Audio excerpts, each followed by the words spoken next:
Puji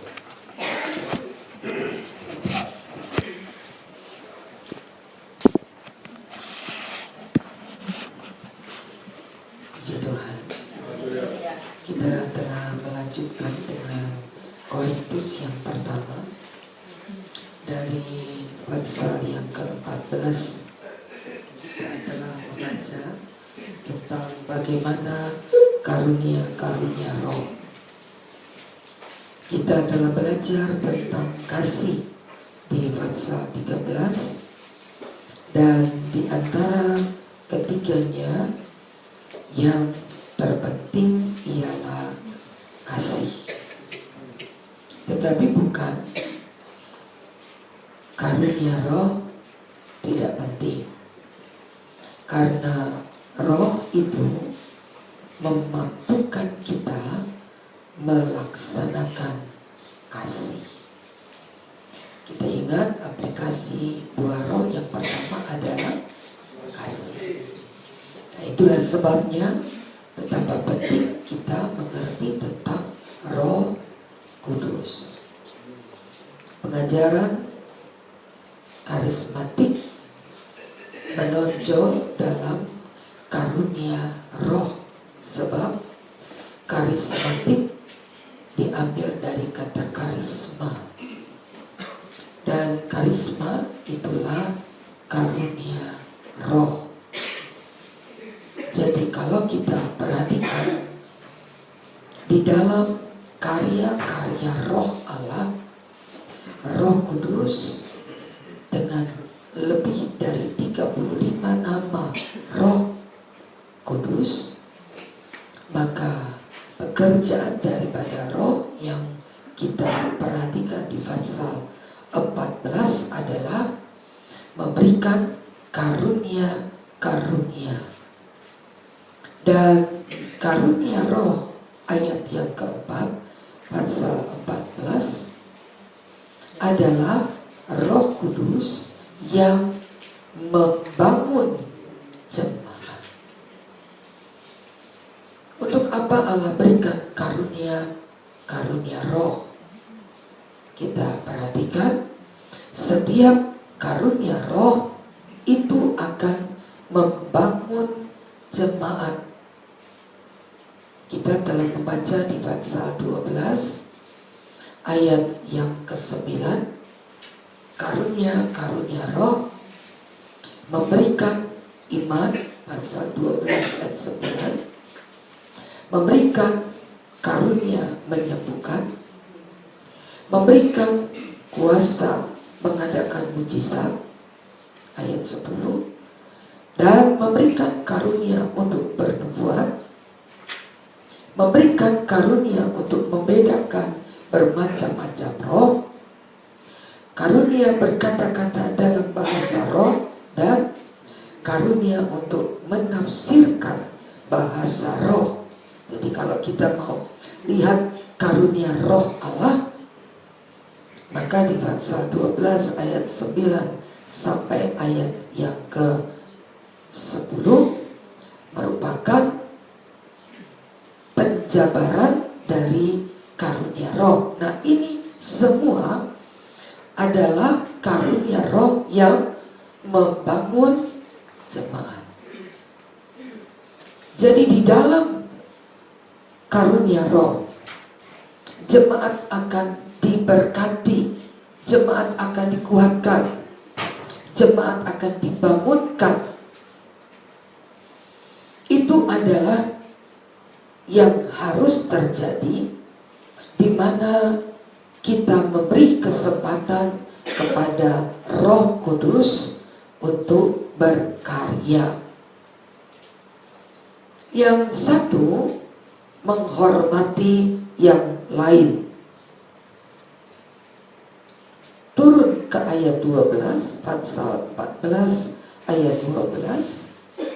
Kamu memang berusaha untuk memperoleh karunia-karunia roh, tapi lebih daripada itu hendaklah kamu berusaha mempergunakannya untuk membangun jemaat.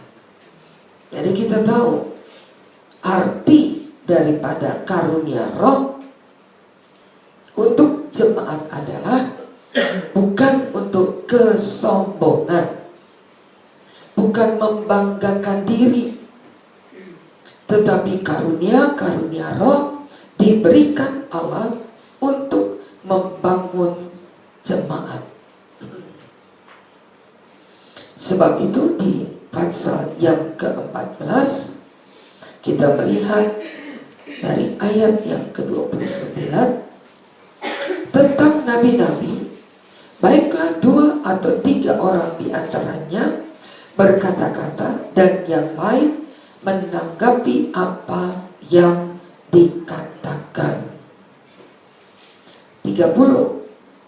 Jika seorang lain duduk di situ mendapat pernyataan, maka yang lain harus berdiam diri. 31. Kamu semua boleh bernubuat, seorang demi seorang.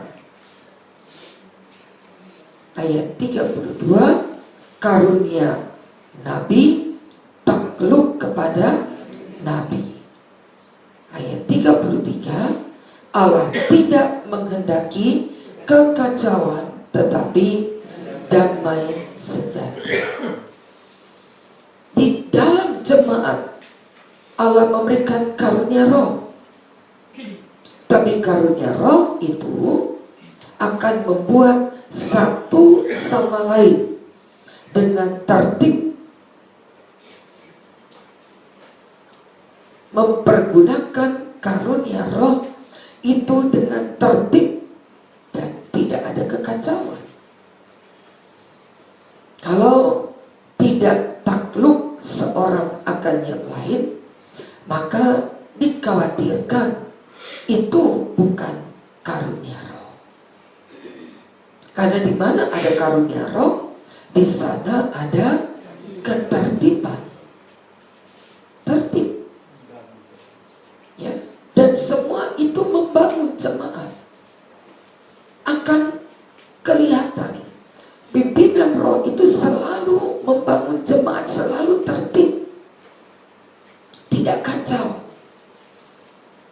Masing-masing diberikan Allah untuk bernubuat, dikatakan di ayat yang ke-30. Tetapi bergantian hingga orang dapat mengerti apa yang dikatakan oleh roh itu. Ayat yang ke-40, tetapi segala sesuatu harus berlangsung dengan sopan dan teratur. Sebab itu mari kita bertumbuh, kita semakin dewasa di dalam karunia Allah, dewasa di dalam pemikiranmu, bukan sekedar dewasa di dalam usia kita, tapi dewasa di dalam pemikiranmu. Jadi kita akan bertumbuh. Saya tidak melarang saudara berkarunia roh, karena karunia roh adalah anugerah. Tiap-tiap kita berhak mendapat karunia roh, tapi kita pergunakan dengan tertib, kita pergunakan untuk membangun, amin. Kita mempergunakannya untuk memberkati jemaat. Jangan mempergunakannya sebagai satu kesombongan, yang istilah banyak orang berkata sombong rohani. Dan itu merupakan penyakit akhir zaman. Sombong rohani, merasa diri lebih dari yang lain. Itu bukan karunia roh. Sebab karunia roh itu tertib. Karunia roh dipergunakan untuk membangun jemaat-jemaat. Karunia roh untuk memberkati orang yang duduk di sebelah kita. Karunia roh untuk menyatakan kehendak Allah. Karunia roh diberikan Allah sehingga jemaat menjadi dewasa. Itu adalah pekerjaan dari Roh Kudus. Dan betapa sukacita hati Allah, kata Yesus di dalam Injil Lukas, ketika api itu menyala. Roh Kudus disimpulkan sebagai api. Kisah 2 berkata, pada hari Pentakosta orang berkumpul dan di atas mereka ada lidah-lidah api. Dan orang tahu bahwa Roh Kudus itu digambarkan, simbolnya adalah api. Kalau dalam logo GPDI, maka selalu ada tanda salib, ada jangkar, dan ada api. Logo GPDI artinya pengorbanan Kristus salib menyelamatkan setiap orang percaya. Gambar kedua ada jangkar, dan jangkar itu selalu berbicara tentang saum. Ya, kalau kapal sandar selalu melempar jangkar atau saum, dan kalau sudah lempar jangkar, perahu atau kapal itu tidak bergerak. Dia teguh. Penebusan oleh darah Yesus itu memberikan keteguhan iman. Itu arti logo yang kedua. Ada jangkar, ada saum yang menjadi kekuatan untuk berdiri teguh, dan ada api.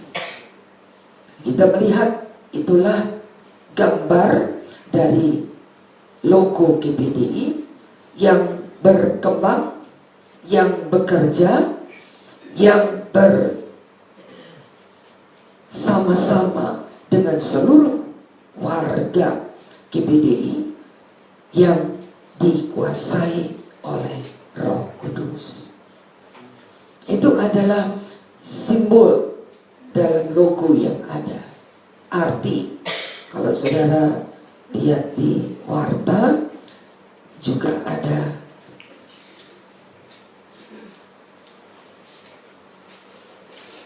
logo di sana. Ya, ada logo. Lalu ada burung merpati. Ada burung merpati. Itu merupakan karya dari Roh Kudus. Ada api yang berbentuk biru, itu api. Ada burung merpati. Dan paling bawah di atas kata GPDI ada Alkitab. Ada Alkitab yang berarti ada pengajaran firman. Jadi logo ini tidak sekedar hanya dibuat seperti sebuah gambar, tetapi mempunyai arti yang harus kita mengerti. Ada sedikit putih begitu ya, di depan burung itu ada sedikit putih, menggambarkan daun pohon zaitun.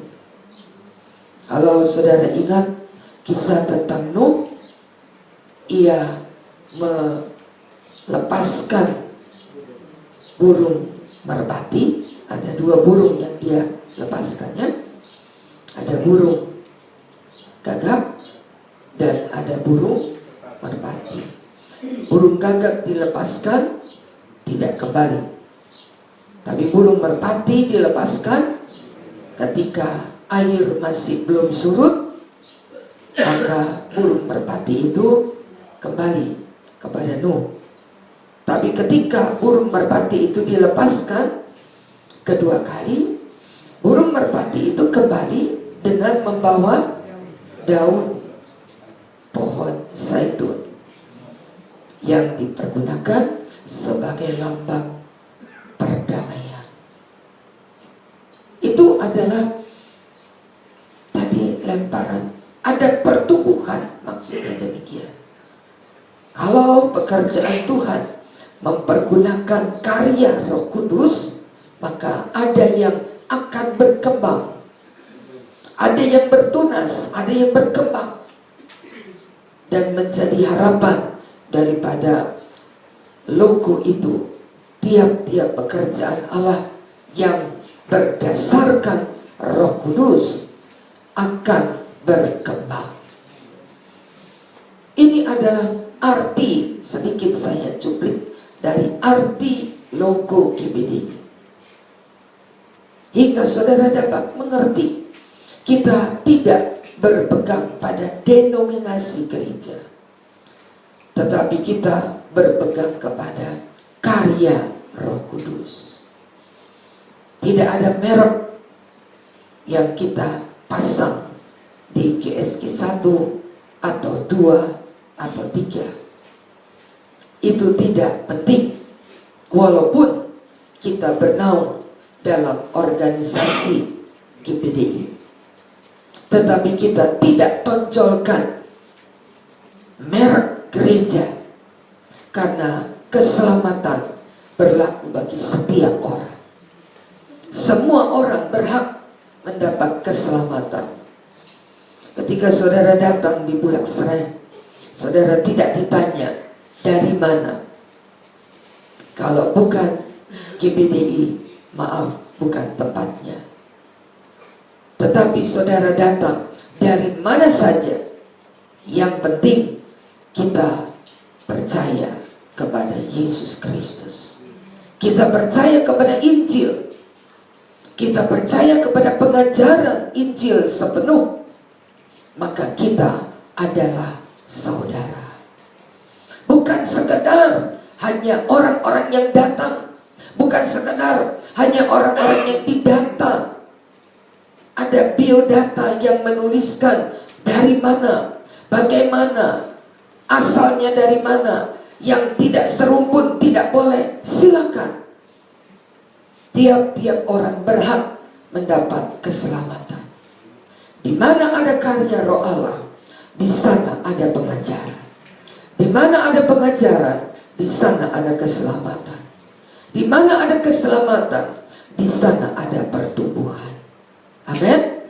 Itulah sebabnya kita terus berkembang seiring dengan karya Roh Kudus. Pasal 15, sedikit kita melihat tentang karya Roh Kudus dalam kebangkitan Kristus, karena kita tidak melihat bahwa Kristus bangkit dengan kekuatannya, tapi Kristus itu bangkit dengan kekuatan Roh Kudus. Roma pasal yang ke-8, Roma pasal yang ke-8 ayat 11 berkata, Roma 8 ayat ke-11, jika roh Dia yang telah membangkitkan Yesus dari antara orang mati diam di dalam kamu, maka Ia yang telah membangkitkan Kristus Yesus dari antara orang mati akan menghidupkan juga tubuhmu yang fana oleh Roh-Nya yang diam di dalam kamu. Ada karya Roh Allah yang membangkitkan Kristus, adalah Roh Allah, Roh Kudus. Dan Roh Kudus yang sama yang ada di dalam Kristus itu, kalau ada di dalam kamu, katanya, maka kamu pun akan dipenuhi dibangkitkan bersama dengan Kristus.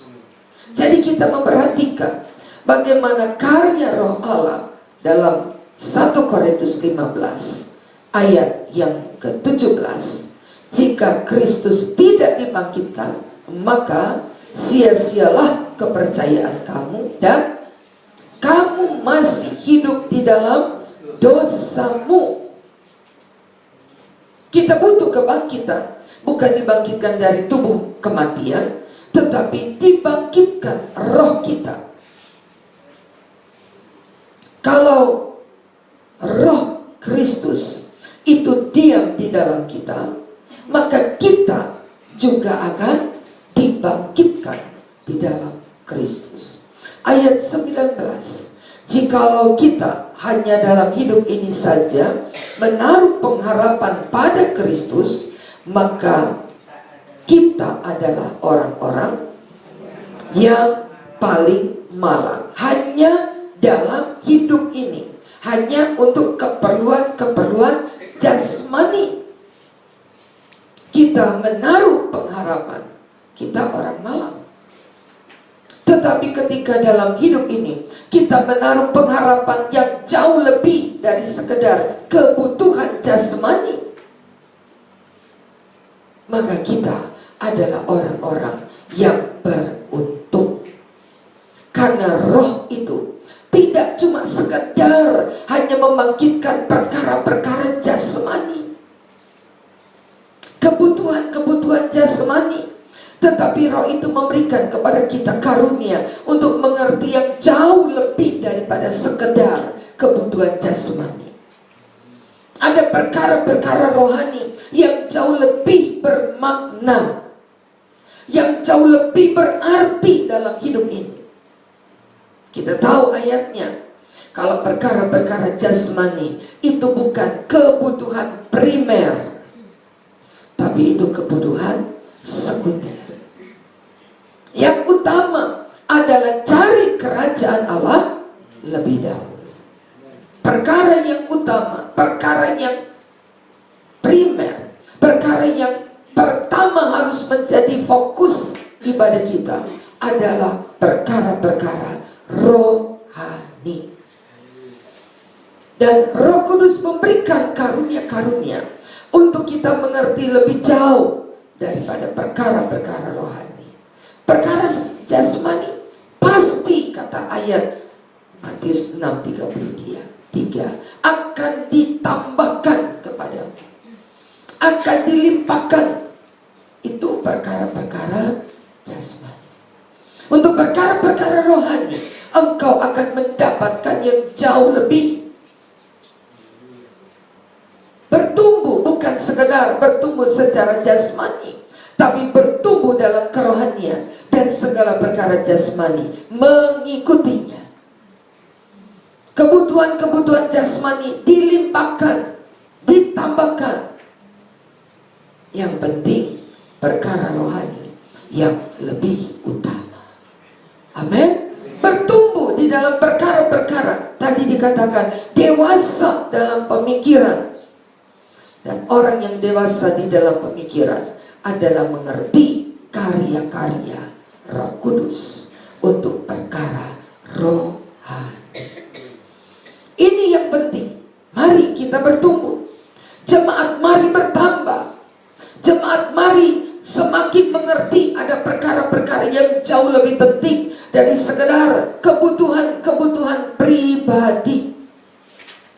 Allah sediakan, tidak usah khawatir. Kalau ibadah kita benar, berkat kita benar. Kalau segala yang utama itu menjadi yang pertama, segala perkara rohani menjadi yang pertama, maka perkara jasmani dilimpahkan kepada kita. Tidak usah khawatir.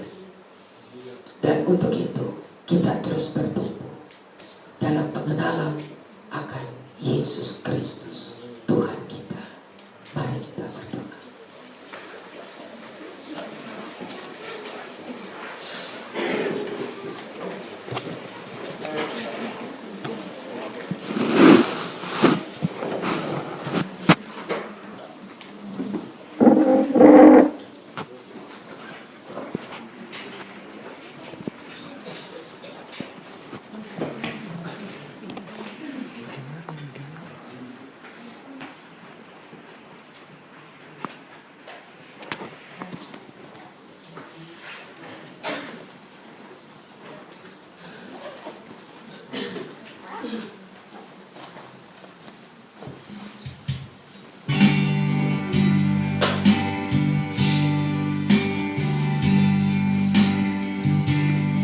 Berkaryalah Roh Kudus di sini.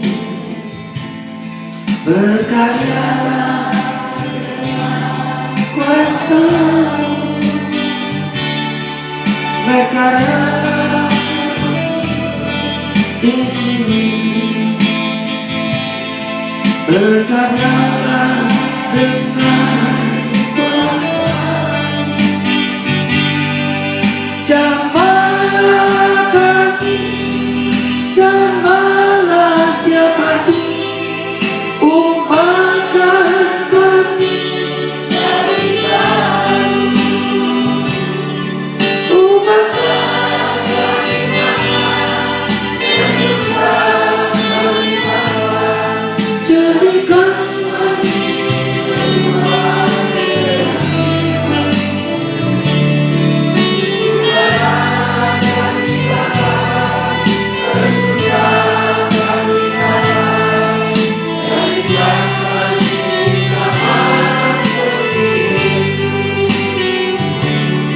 berkaryalah Roh Kudus di sini.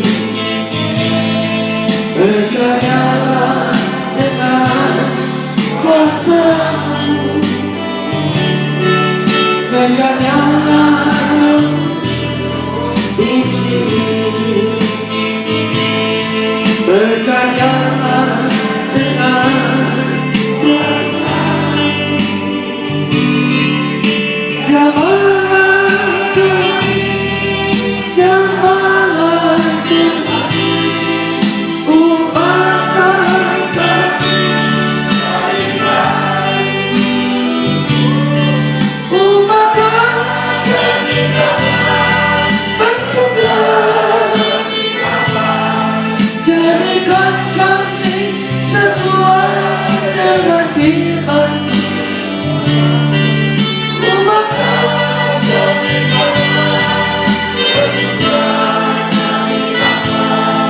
Jadikan kami sama umatkan kami, bentuklah kami, jadikan kami sesuai dengan firman.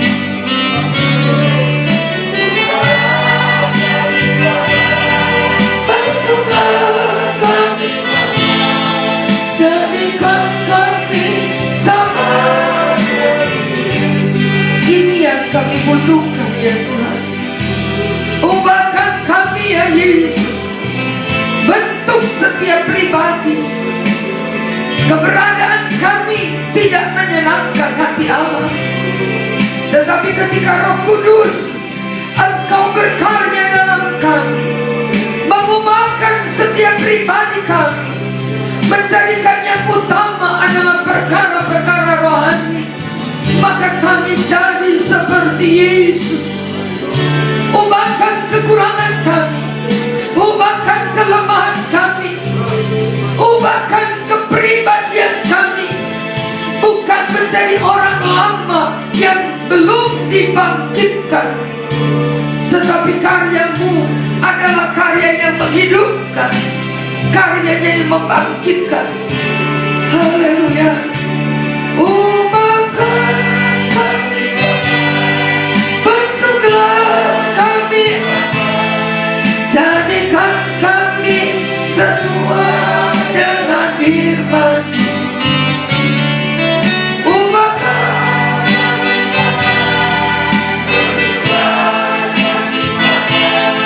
jadikan kami sama. Mari kita berdiri bersama.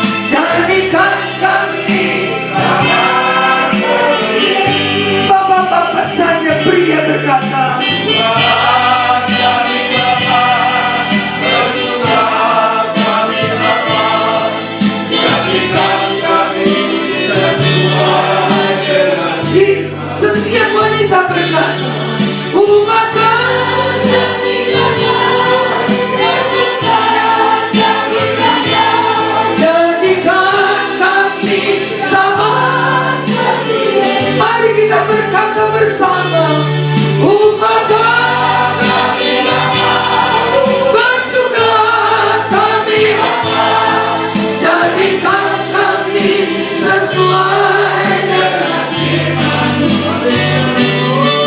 Ubahkan kami Bapa, bentuklah kami Bapa, jadikan kami sama. Doa kami kepadamu, ubahkan kami Bapa, setiap pribadi Tuhan, ubahkan kami sesuai dengan firman-Mu. Ubahkan kami Bapa, jadikan kami sama. Jadikan kami sama.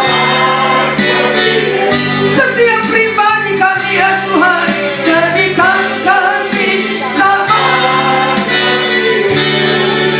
Yesus,